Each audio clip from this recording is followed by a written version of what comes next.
H100s CDI bike. তো এই বাইকটা আমি ফাঁকে আসছি আর কি, গাড়ি সারার জন্য আমাকে ডাকছে বা মেরামত করার জন্য। আসলে বাইকের কি হয়েছে এখানে আমাকে যে জন্য ডাকিছে সেটা হলো বাইকটা স্টার্ট নিচ্ছে কিন্তু পিক আপ উঠতেছে না। স্টার্ট নিলেও পিক আপ ওঠে না। তো এখানে কিন্তু মোবিল পাম্পের লাইনে দেখা যাচ্ছে যে কাজ করতেছে, অর্থাৎ পিক আপের তারে কাজ করতেছে, যার জন্য বাইকার ভাবছে যে আমার তো অ্যাক্সেলেটার ঠিক আছে।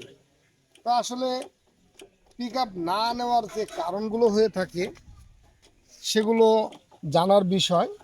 এই H100 গাড়িগুলো আমরা যখন এই নতুন অ্যাক্সেলেটার কেবল লাগাই, অরিজিনাল যখন আমরা ফেলে দিয়ে কেবলগুলো লাগাই, তখন কিন্তু আমাদের কিছু জিনিস দেখতে হয় এবং লাগানোর সময় সেগুলো আগে থেকেই করে দিতে হয়, নইলে স্টার্ট নেয় কিন্তু পিক আপ নেয় না। এই বিষয়গুলো নিয়ে দেখা যাচ্ছে বেশি আমাদের কাছে অবজেকশন আসছে।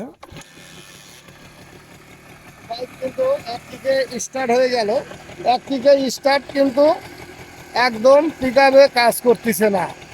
তো এটার মূল কারণ যেটা হয় সেটা আপনাদের দেখাবো, আপনিও কিন্তু এই ভিডিওটা দেখে বুঝতে পারবেন।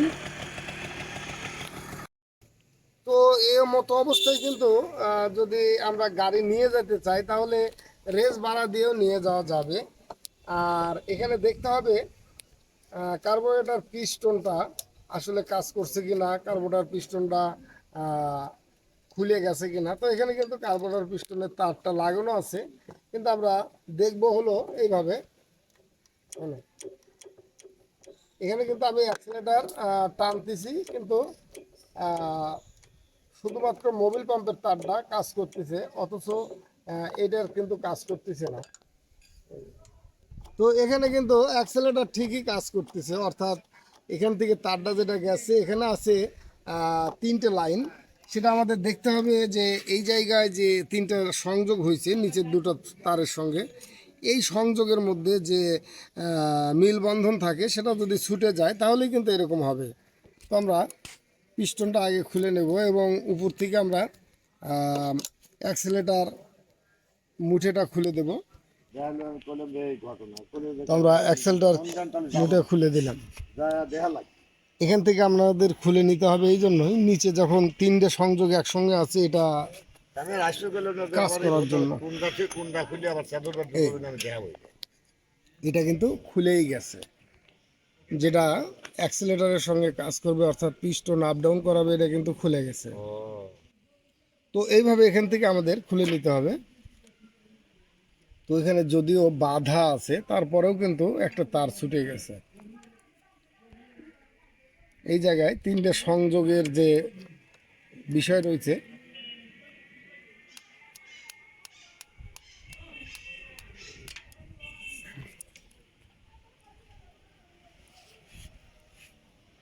তো এটাই কিন্তু তিনটে সংযোগ করতে যেটা কাজ করে, এটা কিন্তু বের হয়ে গেছে।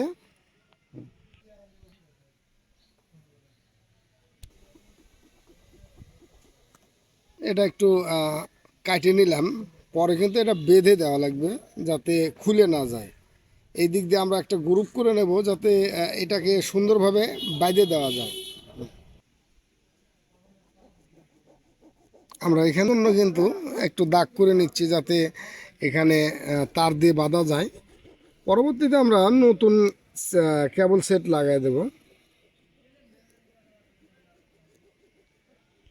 তো আমরা এখন এইভাবে দিয়ে দেবো, যেহেতু আমাদের এখানে আমি একটা গ্রামের মধ্যে আসছি, এখানে কিন্তু চাইলেই পার্স পাওয়া যাবে না। তো যেহেতু আমার এখান থেকে বিকল্প ব্যবস্থা করতে হবে, এটা কিন্তু এইভাবে দিয়ে দিলাম। আর আর এর উপরে আমরা তারগুলো দিয়ে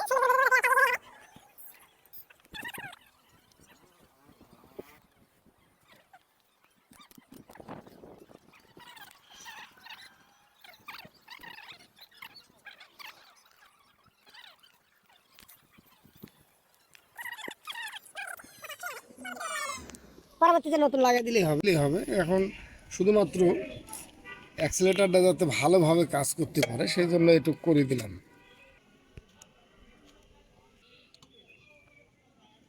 নাই আমি পাপি।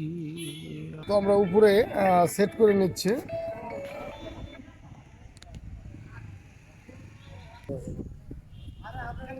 তো এখানে কিন্তু এখন অ্যাক্সিলারেটর কাজ করতেছে, এরকম কাজ করলেই হবে।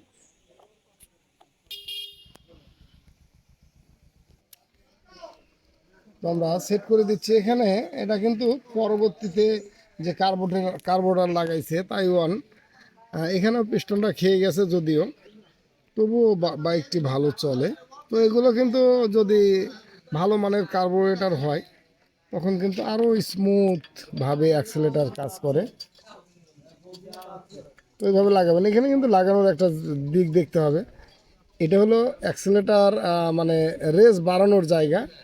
আর এই পাশে যে গ্রুপটা আছে এটা টানা গ্রুপ আছে, যেটা এই কার্বোরেটরের সঙ্গে আছে। এটা কিন্তু লক্ষ্য করে লাগাইতে হবে, নইলে কিন্তু রেস বেড়ে থাকবে।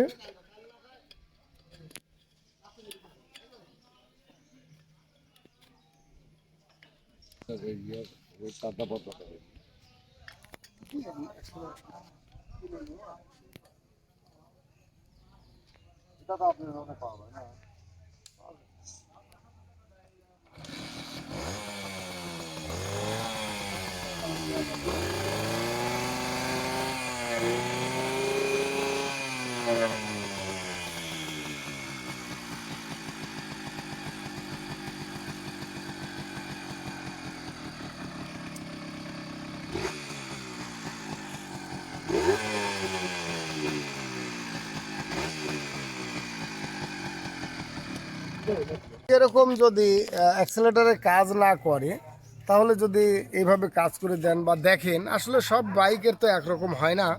তারপরেও দেখতে হবে কোন জায়গায় প্রবলেম। সেই প্রবলেমগুলো যদি দেখে কাজ করা যায় তাহলে কিন্তু সেই কাজটা করা সম্ভব হবে। তো আমরা বিভিন্ন বাইকের ভিডিও দিয়ে থাকি, যদি দেখেন অন্তত কিছু তো জ্ঞান অর্জন করতে পারবেন। তো ধন্যবাদ সকলকে, ভালো থাকুন, সুস্থ থাকুন।